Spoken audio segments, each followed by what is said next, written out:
So I'm a huge believer in hands-on education. But you have to have the right tools.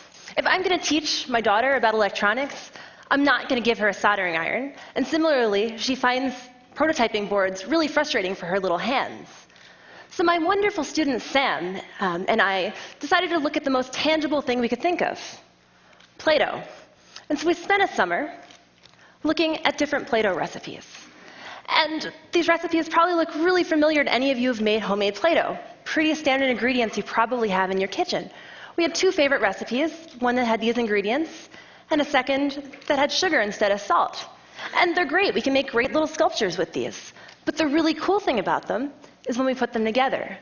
You see that really salty Play-Doh? Well, it conducts electricity. And this is nothing new. It turns out the regular Play-Doh that you buy at the stores conducts electricity, and high school physics teachers have used that for years. But our homemade Play-Doh actually has half the resistance of commercial Play-Doh.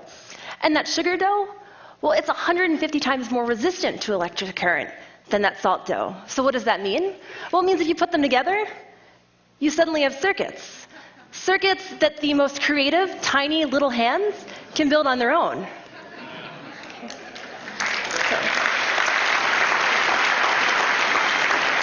So I want to do a little demo for you. So if I take this salt dough, again, it's like the Play-Doh you probably made as kids, and I plug it in to 2 leads of a battery pack, simple battery pack. You can buy them at Radio Shack and pretty much anywhere else. We can actually then light things up.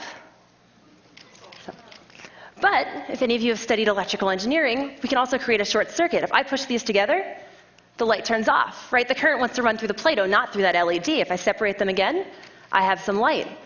Well, now if I take that sugar dough, the sugar dough doesn't want to conduct electricity. It's like a wall to electricity. If I place that between, now all the dough is touching, but if I stick that light back in, I have light. In fact, I could even add some movement to my sculptures. If I want a spinning tail, let's grab a motor. Put some Play-Doh on it, stick it on, and we have spinning. Okay. And once you have the basics, we can make a slightly more complicated circuit. We call this our sushi circuit. It's very popular with kids.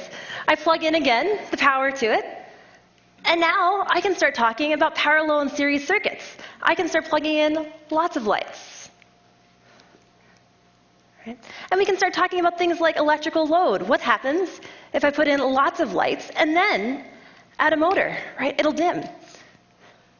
We can even add microprocessors and have this as an input and create squishy sound music that we've done. You could do parallel and series circuits for kids using this. So this is all in your home kitchen. We've actually tried to turn it into an electrical engineering lab. We have a website. It's all there. These are the home recipes. We've got some videos. You can make them yourselves. And it's been really fun since we put them up to see where these have gone. We've had a mom in Utah who used them with her kids, to a science researcher in the UK, and curriculum developers in Hawaii. So I would encourage you all to grab some Play-Doh, grab some salt, grab some sugar, and start playing. We don't usually think of our kitchen as an electrical engineering lab or little kids as circuit designers, but maybe we should. Have fun. Thank you.